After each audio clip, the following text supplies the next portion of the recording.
Pink colour শুনলেই আমরা শুধু রাশিয়ার কথা চিন্তা করি, কিন্তু জানো কি বাংলাদেশেও আছে একটি রাজকীয় পিঙ্ক প্যালেস। হ্যাঁ, আমি এখন আছি আহসান মঞ্জিলে।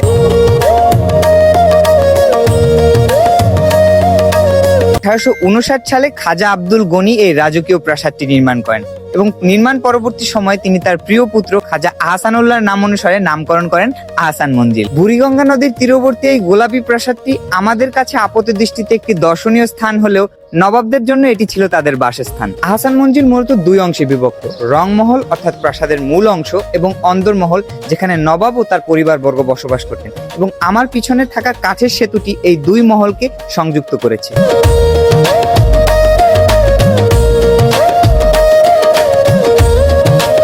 আচ্ছা, আহসান মঞ্জিলের রং কি সবসময় গোলাপি ছিল?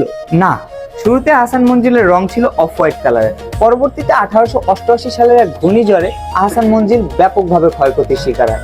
এর পরবর্তীতে গবেষকরা অনেক ভাবনা চিন্তা করে আহসান মঞ্জিলের রং দেন গোলাপি কালার। এর পরবর্তী সময় থেকেই এটি খ্যাতি পায় পিঙ্ক প্যালেস নামে।